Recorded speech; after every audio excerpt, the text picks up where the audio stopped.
नमस्कार साथियों, मैं जीवन कुमार वर्मा आपका इस यूट्यूब चैनल पर बहुत बहुत स्वागत करता हूं। और यदि आप हमारे इस चैनल पर नए हैं तो प्लीज़ चैनल को सब्सक्राइब कर लीजिएगा, क्योंकि आपको बता दें कि कक्षा 9वीं से 12वीं तक के जितने भी अभ्यास प्रश्न पत्र रहेंगे, त्रैमासिक, अर्धवार्षिक और वार्षिक परीक्षा के, वो आपको इस यूट्यूब चैनल के माध्यम से कंप्लीट ही कराया जाएगा। तो चलिएगा, हम देखेंगे इसमें कक्षा 12वीं का अभ्यास प्रश्न पत्र है 2024, विषय केमिस्ट्री दिया है।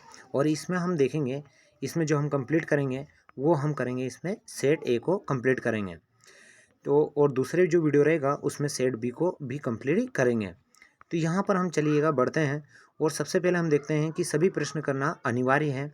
और प्रश्न क्रमांक 1 से 5 तक यहाँ पर क्या दिए गए हैं, जो ऑब्जेक्टिव प्रश्न दिए गए हैं। तो चलिएगा इन ऑब्जेक्टिव प्रश्नों को कंप्लीट करेंगे। तो पहले प्रश्न की तरफ बढ़ते हैं। यहाँ अभ्यास प्रश्न कुछ नोट दिया है, इसको आप ध्यान से सुनिएगा।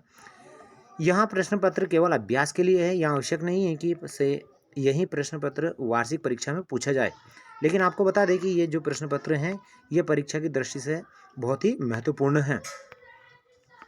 चलिएगा, पहला प्रश्न दिया है, सही विकल्प चुनकर हमें लिखना है। पहला दिया है, विशिष्ट चालकता की इकाई है। तो इसका ए वाला यानी आ वाला राइट आंसर होगा, लेकिन ये जो ऑप्शन है ये यहाँ पर गलत है। आपको बता दें कि यहाँ पर विशिष्ट चालकता की जो इकाई होती है वो होती है हमारी प्रति ओम मीटर प्रति सेंटीमीटर। यानी इस प्रकार से लिखा होना था, यहाँ पर इस प्रकार से यहाँ पर लिखा होना था, यानी प्रति ओम प्रति सेंटीमीटर। अगले प्रश्न की तरफ बढ़ते हैं। और इसमें दूसरा जो दिया है, शून्य कोटि की अभिक्रिया के लिए वेग नियतांक की जो इकाई होती है वो क्या होती है। तो दूसरे का जो आएगा आंसर पहले वाला, मोल प्रति लीटर प्रति सेकेंड। तीसरा दिया है, प्रथम संक्रमण श्रेणी में किस तत्व का इलेक्ट्रॉन वोल्ट का मान धनात्मक होता है। तो ये किसका होता है, कॉपर का। अगला दिया है चौथा, स्फुर दीप्ति के रूप में किसका उपयोग किया जाता है।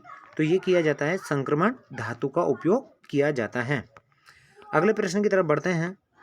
और जो अगला प्रश्न है यहाँ पर वो दिया है हमें, मेरबिन का जो तेल होता है उसे किससे कहते हैं। तो ये कहा जाता है नाइट्रोबेंजीन का। इसका सूत्र भी बता दूं, C6H5NO2 होता है, इसे बोला जाता है मेरबिन का तेल।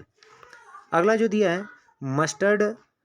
मस्टर्ड ऑयल जो तेल अभिक्रिया में मुख्य उत्पाद कौन सा बनता है। तो इसका द वाला राइट आंसर होगा, एल्किल आइसोथायोसाइनेट बनता है। चलिएगा, ये थे प्रश्न क्रमांक 1 जिनमें ऑब्जेक्ट यानी पूछे गए थे। अब प्रश्न क्रमांक 2 दूसरा दिया है, रिक्त स्थानों की पूर्ति कीजिए।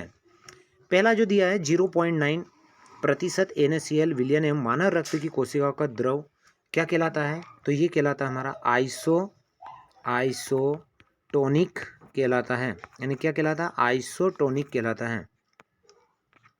अगला दिया है, सीस प्लेटिनम संकुल का उपयोग खालिस्तान के इलाज में किया जाता है। तो कैंसर के इलाज में किया जाता है, यानी किस में किया जाता है, कैंसर में किया जाता है।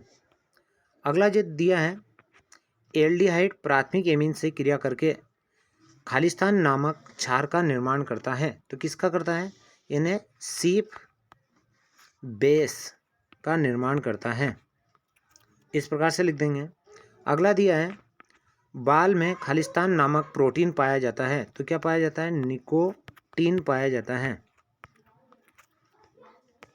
अगला दिया है, जो अभिक्रियाएं केवल एक पद में पूर्ण होती है उन्हें कहा जाता है, यानी क्या कहा जाता है, SN2 अभिक्रिया, न्यूक्लियोफिलिक सब्स्टिट्यूशन सेकेंड रिएक्शन कहा जाता है। अगला है, KMNO4 में संकरण होता है। तो AsP3 संकरण होता है। ये थे प्रश्न क्रमांक 2 के रिक्त स्थान। चलिएगा, अगले प्रश्न की तरफ बढ़ते हैं। और इसमें जो दिया है, सही जोड़ी बनाइए। पहला जो दिया है, H2O2। तो H2O2 क्या है यहाँ पर, तो ये इस किसका काम करेगा, हमें ईंधन सेल का काम करता है। प्रथम कोटि की जो अभिक्रिया है उसके लिए K बराबर 3 × 10⁻⁻1 प्रति सेकेंड। फास्जिन जो होती है ये कार्बोनिल जो क्लोराइड होता है।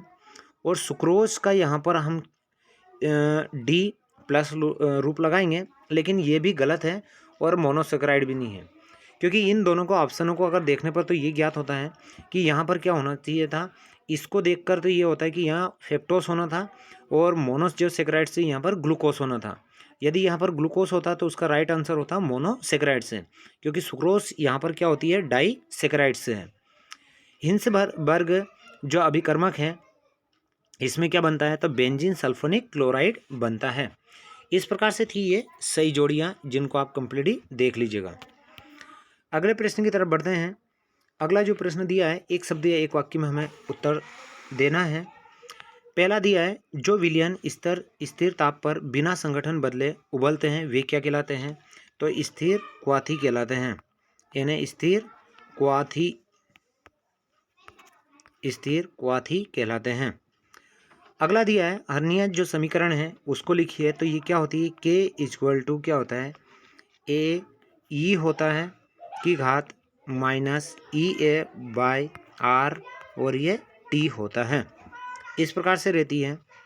अगला दिया है, K2HgI4 को कौन सा अभिकर्मक कहा जाता है, तो इसे क्या कहा जाता है, नेसलर अभिकर्मक कहा जाता है। अगला जो दिया है चौथा, फास्फोडाइएस्टर बंध किसे कहते हैं, तो ये क्या होता है, दो न्यूक्लियोटाइड्स को जोड़ने वाले बंध को क्या कहा जाता है, डाइफास्फोएस्टर बंध कहते हैं। ये क्या करता है, जो हमारा डीएनए होता है उसके ढांचे को बनाता है।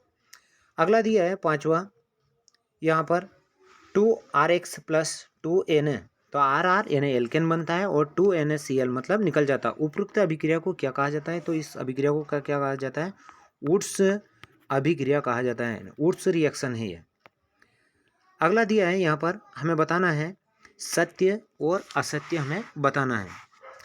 पहले प्रश्न की तरफ बढ़ते हैं। RCN 250 डिग्री सेंटीग्रेड पर गर्म करेंगे तो यहाँ बनेगा RNC यानी एल्किल आइसोसाइनाइड, ये जो कि सत्य है। दूसरा EDTA एक द्विदंतुर लिगेंड है, लेकिन ये कैसा है, षटदंतुर, ये क्या हो जाएगा हमारा असत्य। तीसरा दिया है, ग्लिसरॉल का IUPAC नाम एथेन 1,2-डाइऑल है, लेकिन नहीं 1,2,3-ट्राइऑल होता है, तो ये भी क्या है, हमारा असत्य। एल्डोल संघनन अभिक्रिया में सैनेमिक अम्ल बनता है, ये हमारा सत्य है। अगला दिया है, विटामिन C का रासायनिक नाम रेटिनॉल है, जबकि ये विटामिन A का है और इसका स्कर्बिक अम्ल है, तो ये हमारा क्या है, असत्य, पांचवा असत्य है। छठा है, प्रोटीन अमीनो अम्ल का बहुलक है, ये बिल्कुल हमारा क्या है, सत्य है।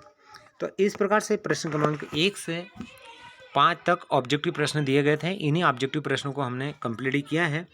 अगला जो वीडियो रहेगा उसमें इन सभी जो प्रश्न रहेंगे, प्रश्न क्रमांक 6 प्रोटीन का विकृतीकरण की परिभाषा दीजिए, पेप्टाइड बंध की परिभाषा दीजिए, एमीन क्षारीय होते हैं क्यों, कारण बताइए। ये जितने भी प्रश्न रहेंगे इनके आंसर आपको अगले जो वीडियो रहेगा उसमें बिल्कुल कंप्लीटली भेज देंगे। फुल जो सॉल्यूशन रहेगा, सब प्रत्येक प्रश्न के जो आंसर रहेंगे वो आपको प्रोवाइड करा देंगे। तो इसी के साथ जय हिंद, जय भारत।